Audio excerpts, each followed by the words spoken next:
တောင်လိုက်တောင်တက်သမားများသို့မဟုတ်တောင်စိတ်မင်္ဂလာပါခင်ဗျာကျွန်တော်ကတော့တန်းကြီးဖြစ်ပါတယ်ဒီနေ့တော့တောင်စိတ်တွေရဲ့အကြောင်းကိုပြောပြပေးတော့မှာဖြစ်ပါတယ်ခင်ဗျာနေထိုင်ရာဒေသနဲ့ခန္ဓာကိုယ်ဖွဲ့စည်းပုံတောင်စိတ်တွေဟာမြောက်အမေရိကရဲ့မတ်ဆောက်တဲ့တောင်တန်းတွေမှာအဓိကနေထိုင်ကြပါတယ်ကမ္ဘာပေါ်မှာအမြင့်ဆုံးနဲ့အကြမ်းတမ်းဆုံးတောင်ကုန်းတောင်တန်းတွေကြောက်ဆောင်ထူထပ်တဲ့နေရာတွေမှာနေထိုင်တတ်ကြပါတယ်ပင်လယ်ရေမျက်နှာပြင်ထက်ပေ13000အထိမြင့်တဲ့နေရာတွေမှာတောင်တွေ့ရတတ်ပါတယ်။သူတို့ရဲ့ကိုယ်ပေါ်မှာအဖြူရောင်ထူထဲတဲ့အမွှေးတွေရှိပြီးဒါတွေဟာအေးဒဏ်နဲ့အပူဒဏ်တို့ကိုခံနိုင်ရည်ရှိစေပါတယ်။အဖိုရောအမပါဥကြိုတွေရှိကြပြီးအဲ့ဒီကြိုတွေဟာအနောက်ဘက်ကိုအနှဲငယ်ကွေးညွတ်နေပါတယ်။လမ်းလျှောက်နိုင်စွမ်းနဲ့အံဝင်ကွင်ချဖြစ်မှုတောင်စိတ်တွေကကျွမ်းကျင်တဲ့တောင်တက်သမားတွေလိုပါပဲ။သူတို့ရဲ့ခွာတွေဟာနှလွှာပါရှိပြီးအောက်ခြေမှာပျော်ပြောင်းတဲ့အခန်းပြားတွေပါတာကြောင့်မတ်ဆောက်တဲ့ကြောက်တုံးတွေပေါ်မှာကောင်းကောင်းစုပ်ကိုင်နိုင်ပါတယ်။ခွာရဲ့အစွန်းမှာတော့မာကြောပြီးခြုံထက်နေတာကြောင့်ချော်လဲခြင်းကိုကာကွယ်ပေးပါတယ်။အလွန်ကောင်းမွန်တဲ့ဟန်ချက်ထိန်းနိုင်စွမ်းကြောင့်ကြောက်ဆောင်တွေကြားတဲ့ခုံနိုင်ကူးနိုင်ကြပါတယ်။အစာနှင့်အပြုတ်အမှုတောင်စိတ်တွေဟာမြက်တောင်တန်းဒေသရှိပန်းပင်ငယ်များခြုံပုံများနှင့်အခြားပင်များကိုစားသုံးကြပါတယ်။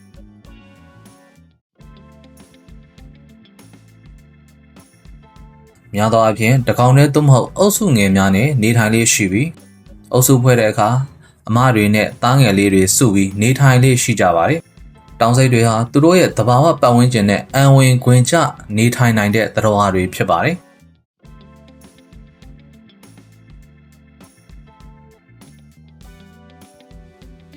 တောင်စိတ်များမျိုးပွားခြင်းတောင်စိတ်တွေဟာများသောအားဖြင့်တစ်နှစ်ကိုတစ်ကြိမ်သာမွေးဖွားလေးရှိပါတယ်။အများအားဖြင့်နိုဝင်ဘာလအစောပိုင်းမှဒီဇင်ဘာလအထိဖြစ်ပါတယ်။ဆောင်းရာသီစတင်ခါနီးအချိန်မှာမိတ်လိုက်ကြပါတယ်။မိတ်လိုက်ရာသီရောက်တဲ့အခါအဖိုးစိတ်တွေဟာတစ်ကောင်နဲ့တစ်ကောင်မိတ်လိုက်ခွင့်ရဖို့အတွက်ပြင်းထန်စွာရှင်ပြိုင်တိုက်ခိုက်ကြပါတယ်။ဒီလိုတိုက်ပွဲတွေဟာတစ်ခါတရံပြင်းထန်တတ်ပေမဲ့များသောအားဖြင့်ဒဏ်ရာပြင်းပြင်းထန်ထန်ရလေမရှိပါဘူး။သူတို့ဟာဦးခေါင်းဥကြိုတွေနဲ့တိုက်ခိုက်ခြင်းတွန်းထုတ်ခြင်းစတဲ့အပြုမှုတွေကိုပြုလုပ်ကြပါတယ်။အမစိတ်တွေဟာကိုဝင်ကိုရက်ပေါင်း148ရက်ခန့်ဆောင်ရပါတယ်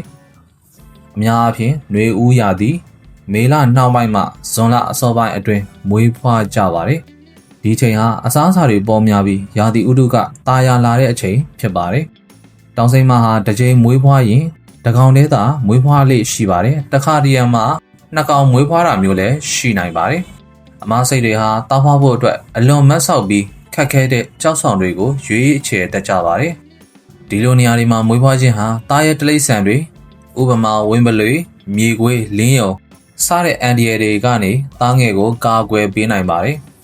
။သားငယ်တွေဟာမွေးဖွားပြီးနာရီအနည်းငယ်အတွင်းမှာပဲလမ်းလျှောက်နိုင်ပြီးသူတို့ရဲ့ခွာတွေဟာလေမွေးခြင်းမတ်ဆောက်တဲ့နေရာတွေကိုတက်နိုင်ဖို့စတင်အသုံးပြုနိုင်ကြပါတယ်။အမစိတ်တွေဟာသားငယ်ကိုပထမ3လခန့်အထိနိုးတိုက်ကျွေးကြပါတယ်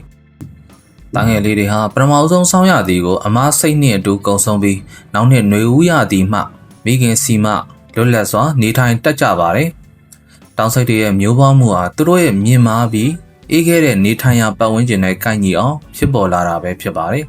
။ဒီနေ့တော့တောင်စိတ်တွေရဲ့အကြောင်းကိုပြောပြပေးသွားတာပဲဖြစ်ပါတယ်ခင်ဗျာ။ဒီ blog ကိုကြည့်ရှုပြီးတောင်စိတ်တွေရဲ့အကြောင်းကိုပိုမိုနားလည်သွားလိမ့်မယ်လို့မျှော်လင့်ပါတယ်။ channel ကို subscribe like comment share လုပ်ပြီးလဲကူညီပေးကြပါအောင်ခင်ဗျာ။နောက်ထပ်ဗီဒီယိုတွေမှာပြန်တွေ့ကြပါမယ်ခင်ဗျာ။